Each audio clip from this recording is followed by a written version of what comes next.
Can you imagine your daughter suddenly disappearing, reporting this to the police the next day, and only finding her rotting body 3 weeks later? This is the tragic story of Elisa Lam and her family, who 9 years later still can't find justice for their daughter. Elisa Lam was a Chinese-Canadian student who was visiting Los Angeles when something really odd happened to her inside the Cecil Hotel. To this day, the police reports remain ambivalent, and it is still unclear how Elisa died and who killed her. It's a tragic story which deserves to be further explored. That being said, let's dive in.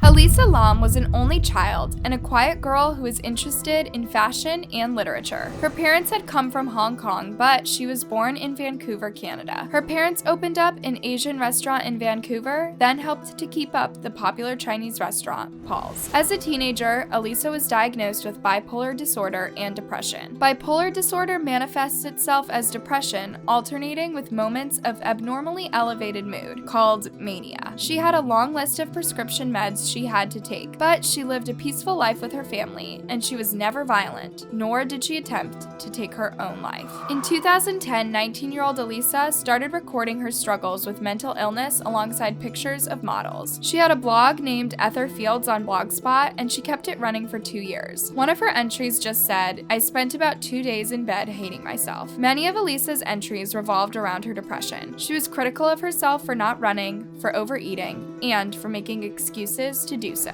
In a January 2012 blog post, Elisa wrote that a relapse at the start of the current school term forced her to drop several classes, leaving her feeling so utterly directionless and lost. She titled her post, "You're always haunted by the idea you're wasting your life," after a quotation from the novelist Chuck Palahniuk. Elisa also used that disturbing quote as an epigraph for her blog. She worried that her transcript would look suspicious with so many withdrawals, and that it would result in her being unable to continue her studies and attend graduate school. A little over 2 years after Elisa had started blogging, she announced that she would be abandoning her blog for another she had started, this time on Tumblr, called Novel Nuovo. Its content mostly consisted of fashion photos, quotes, and a few posts in Elisa's own words. She used the same quote as an epigraph. But we must remember Elisa as a human, not a diagnosis. She was a smart girl who studied at the University of British Columbia and who had dreams of her future. Tragically, none of these dreams happened. In January 2013, she went traveling to the States, and her family never saw her again.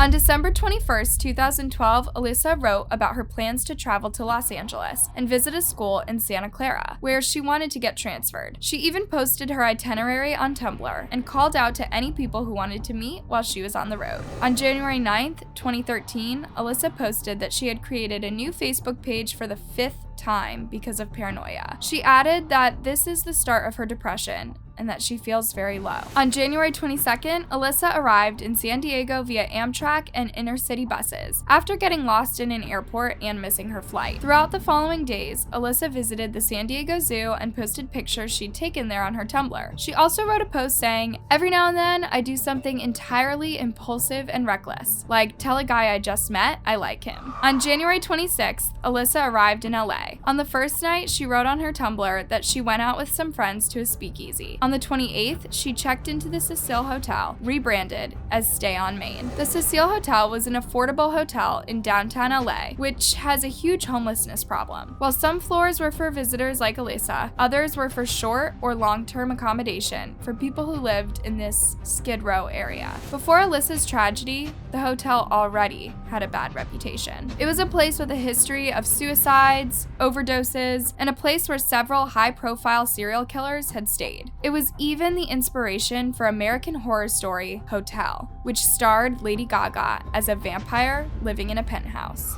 Elisa first checked into a shared room, but 2 days later her roommates complained about her odd behavior, and the hotel manager had moved her to the 5th floor, a room she would have all to herself. On February 1st, Elisa was supposed to check out of the Cecil and head to Santa Cruz for the last leg of her journey. But Elisa never checked out. Something horrible happened to her, and the full reality of it is still unknown. When Elisa left Canada, her parents established a rule that they would speak on the phone every day. Although she lost her phone once, Elisa did speak to them every day until February 1st. That day, Mr. and Mrs. Lam flew to LA and filed a missing persons report with the LAPD. The police looked for hundreds of clues throughout the next few days, but they were grasping at straws. The last person who saw Elisa was Katie Orphan, a bookstore manager who described Elisa as very lively, very friendly, as she was buying gifts for back home. The police searched all the rooms they could search. As Sergeant Rudy Lopez explained, they could only search a room if they had probable cause to believe a crime had been committed.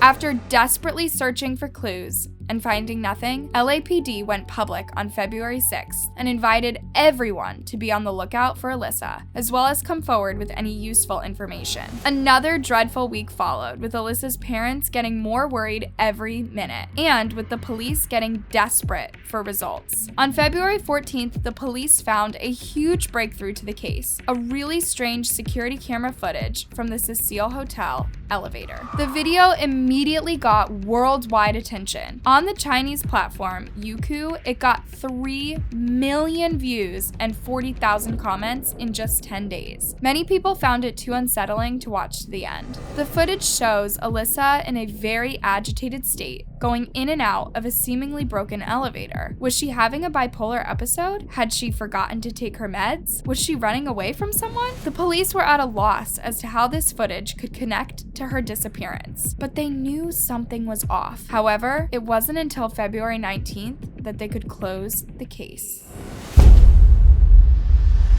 It was February 19th, and a hotel worker was notified of strange-smelling water and low-pressure faucets. So he went to the hotel rooftop and checked the water tanks. Inside was the floating, naked body of Elisa Lam. On the 21st, the coroner released a report saying that Elisa drowned by accident, and that this was mostly because of her bipolar disorder. However, by now the case had gained worldwide attention, and many people were not pleased with the coroner's report, simply not believing that Elisa had drowned by accident in a huge water tank on top of the hotel. First of all, Cecil's hotel guests didn't have access to the hotel's rooftop. The doors and stairs that access the hotel's roof are locked, with only staff having the passcodes and keys, and any attempt to force them open would have triggered an alarm. So, unless someone took Elisa to the rooftop, she couldn't have gotten there herself. And if someone did show her the way, it means she did not drown accidentally. Then, there's the issue of the CCTV elevator footage, which fueled hundreds, if not thousands, of discussions on the internet. Apart from the very disturbing sight of Elisa apparently talking to herself and being very agitated, many of the video's viewers argued that a whole minute is missing from the footage, which means someone must have tampered with it to hide evidence. However, as the resolution is very low, it is impossible to prove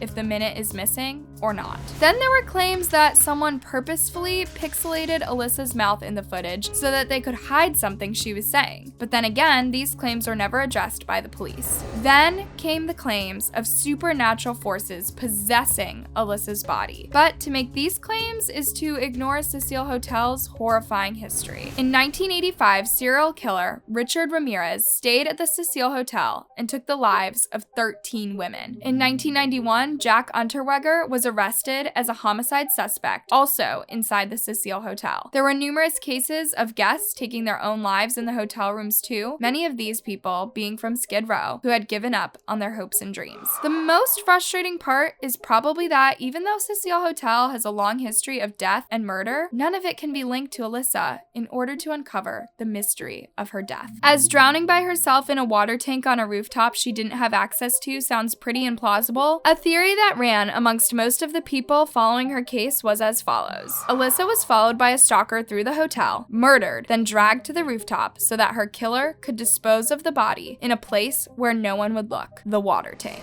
Throughout her old Tumblr posts, Elisa expressed her fear that her outspoken nature would get her into trouble, writing, "My mouth will be my downfall, and it will get me into trouble." Once she wrote, "I'm going out tonight. I really hope no creeper comes near me." It would thus seem likely that Elisa got into a a fight with someone at the hotel, and they decided to come after her in the most horrible way. However, there is a lot of evidence against a murder theory. First of all, there were no signs of struggle or harm on Elisa's body. Second of all, none of her objects were missing, so there was no attempted robbery. And lastly, LAPD searched all the CCTV footage inside the Cecil Hotel and found no one else around Elisa around the time of the elevator footage. The hotel staff were also asked whether they had seen Elisa with anyone during the days she spent there, but no one saw anything significant or any argument that would point towards a murder. Knowing Elisa's bipolar diagnosis, the police concluded that she was the master of her own demise. But something still did not add up for the people following the case or for her family.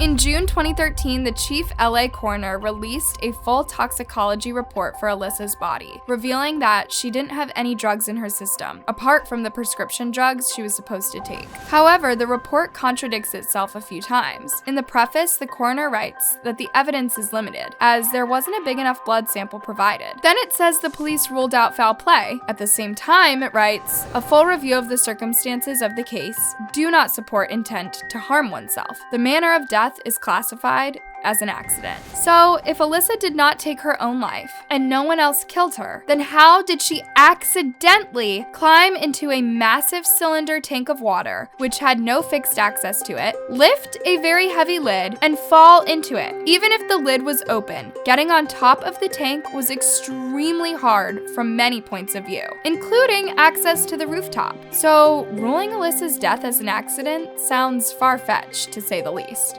In September 2013, Elisa's parents filed a wrongful death suit, saying the hotel failed to inspect and seek out hazards in the hotel that presented an unreasonable risk of danger to Elisa and other hotel guests. They asked for damages and burial costs. But the Cecil Hotel argued it could not have reasonably foreseen that Elisa might have entered the water tanks, since it remained unknown how she got to the water tank. No liability could be assigned for failing to prevent it. In 2015, the suit was dismissed. This is pretty outrageous considering the hotel kind of is responsible for whatever happened inside it. Lastly, several people following Elisa's case noticed something truly bizarre, an uncanny similarity between the case and the 2005 horror film Dark Water. In the film, a mother and daughter move into a rundown apartment building. A dysfunctional elevator and discolored water gushing from the building's faucets eventually lead them to the building's rooftop water tank, where they discover the body of a girl who had been reporting missing from the building a year earlier. Anyone who has seen this movie might wonder if Elisa herself had seen it, or if whoever took her to the rooftop wanted to recreate a horrifying scene.